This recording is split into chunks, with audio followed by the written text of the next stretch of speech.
नमस्कार. आजच्या भागात आपण मेंदूची मशागत या पुस्तकातील रडायचं नाही लढायचं या कथेचा राहिलेल्या भागाचे वाचन करणार आहोत. चला तर मग सुरू करूयात. एका तासानं निकाल जाहीर करायला सुरुवात झाली. कळश या शाळेतल्या अनिल गाडगेचा 3रा नंबर आला. सगळ्यांनी टाळ्या वाजवल्या.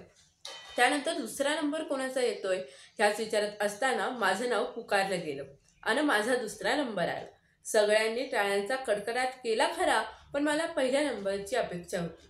नाराज मनानेच मी बक्षीस मिळालेला शाई पेन घेऊन खाली बसलो. पहिला नंबर अळकुटीच्या दीपक भंडारीचा आला होता. बक्षीस समारंभ संपल्यानंतर गुरुजींनी मला जवळ घेऊन माझं अभिनंदन केलं, पण मी थोडासा नाराज असल्यानं रडतच त्यांच्यापासून थोडा दूर झालो.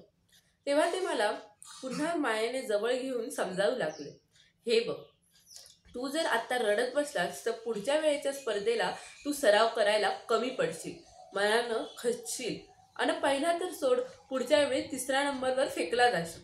देवा, कुठलीही स्पर्धा ही शेवटची नसते. एक लक्षात ठेव, कुठल्याही परिस्थितीत रडायचं नाही तर लढायचं. बस तेव्हापासून रडणं सोडून लढणं सुरू झालं. जिंकत गेलो, पण हरल्यावरही खचलो नाही. त्यांचा लाडका विद्यार्थी झालो. प्रत्येक स्पर्धेत त्यांचं मार्गदर्शन मिळत गेलं.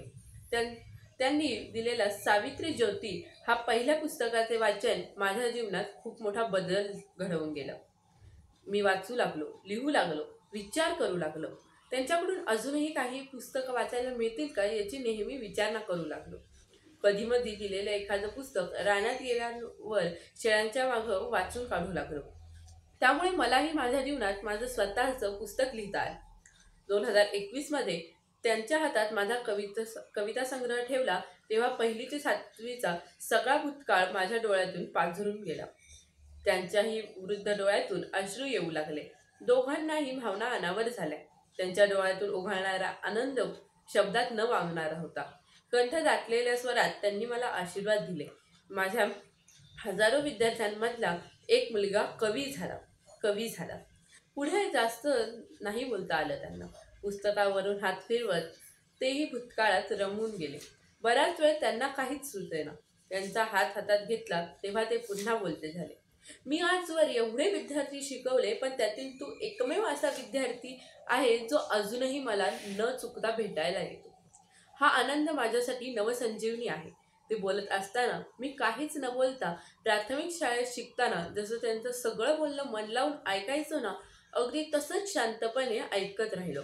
गावी गेलो की अजूनही ऐकून घेतो आणि नतमस्तक होतो. लहानपणी जसे द्यायचे तसेच गुरुजींचे आशीर्वाद अजूनही नेहमी बळत येतात. आपल्या घडवणाऱ्या गुरुजींना कृपया कधीच विसरू नका, कारण आपण जरी त्यांना विसरलो तरी त्यांच्या काळजातल्या आपल्या बाल आठवणी नेहमी रांगत असतात. म्हणून त्यांना भेटून त्यांचे आशीर्वाद घेत चला. त्यामुळे जीवन संघर्षासाठी बळ मिळतं. मी तर गुरुजींना नेहमीच भेटतो, कारण रडायचं नाही लढायचं हा मूलमंत्र देऊन माझ्या आयुष्याचं सोनं करणाऱ्या गुरुजींच्या आजन्म ऋणात आहे. इथे कथा ही संपली आहे. आपण पुढच्या भागात पुढील कथेचं वाचन करणार आहोत. धन्यवाद.